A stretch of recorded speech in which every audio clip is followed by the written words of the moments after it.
Today we are going to be going through my top 5 reasons why I love my HAWK Deadlock OTF knife. Before I get into the countdown, let me run through, for those that are not familiar with this knife, a little bit about it.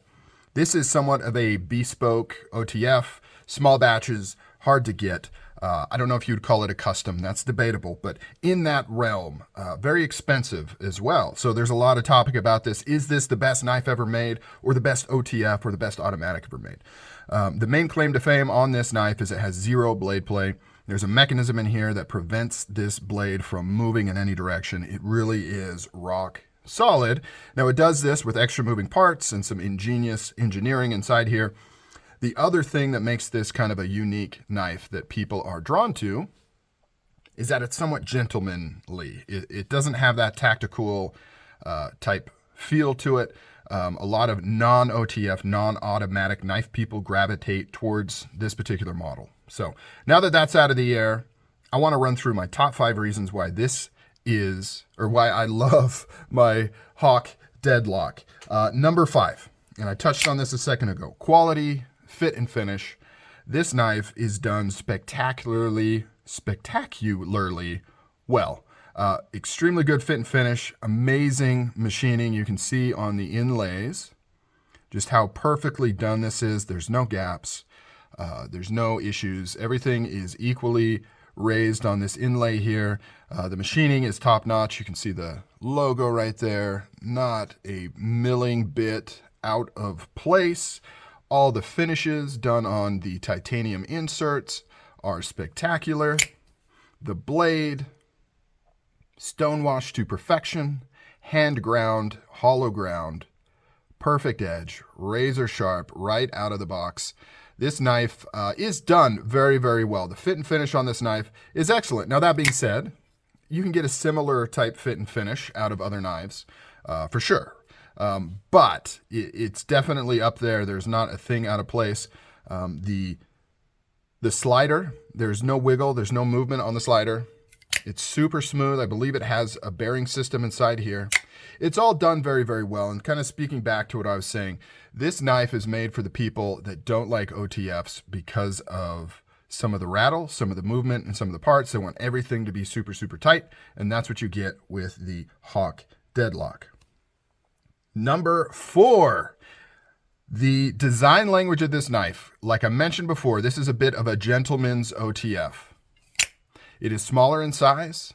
It is lightweight. It's fairly compact. I do have some criticisms on some of this, and I'll go over this in my 5 things that I hate about the Deadlock. I'll be doing that video later.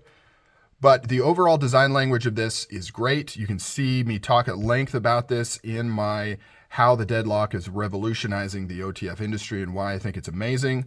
And that's not even talking necessarily about the locking mechanism. That's just saying what this does for the OTF community in terms of the people this is attracting and that are getting into OTFs that otherwise would not have. And it's all thanks to the design language of this knife. See how there's no annoying logos on the blade.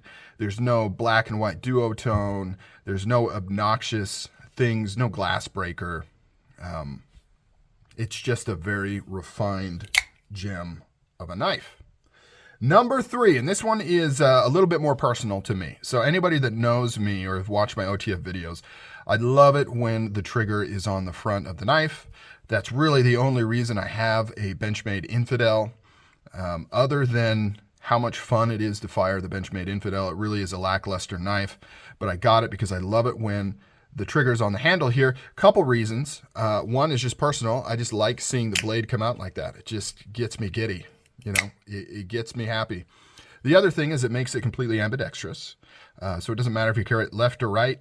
The trigger is always going to be in the same place. You don't need to move a pocket clip. You don't need to do anything. This is completely ambidextrous, out of the box, right, left, you're good to go.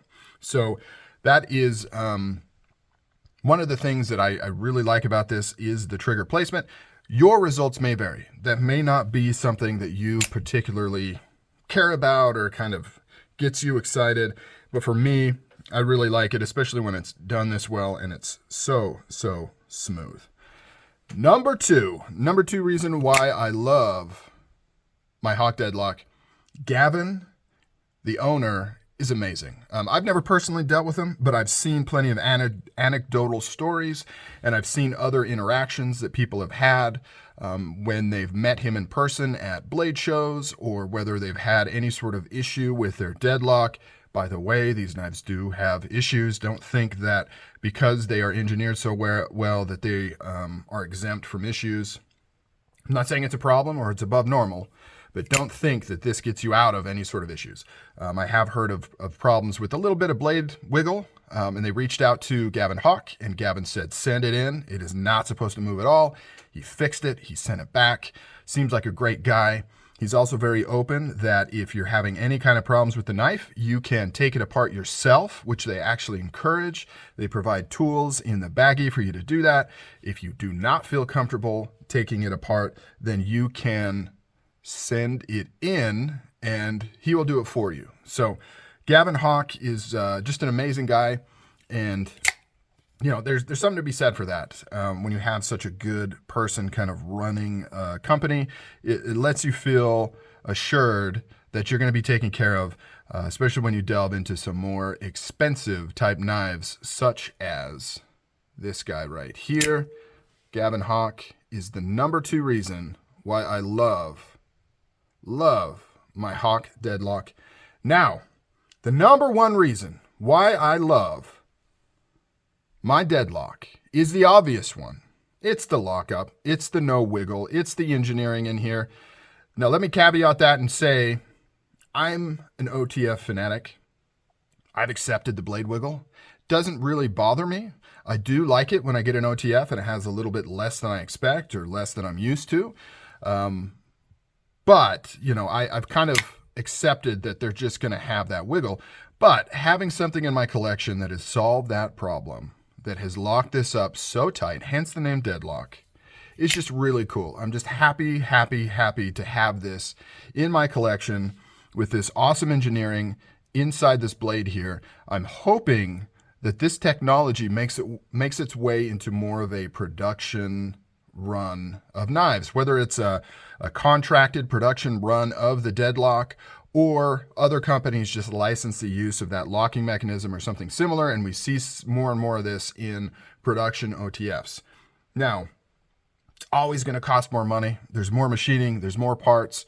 Unfortunately, this locking mechanism didn't come with some easy aha thing where you just put in an extra piece of steel. There's a lot involved in making that happen, but I can't help but hope that there might be an easier solution to this. I know SOG is attempting to do a similar thing. They have some major issues with their attempt. I hope they rectify that. But it would be really cool to see some of this move into kind of more production OTFs so that the world can enjoy this awesome lockup and more people will get into OTFs, because the blade wiggle is a deal breaker for a lot of people. They just can't stand anything shaking or rattling on their knives. And I get that. That's not me, but I get that. So hopefully we see more and more of that. All right, guys, that is the top 5 reasons why I love my Deadlock. Please comment down below if you agree, if you disagree. I know some of these were a little more specific to me, and my taste may not reflect you, but let me know what you think in the comments down below. Until next time, I'll catch you later. I'll be doing my top 5 things I hate about the Deadlock next. So see you in that video.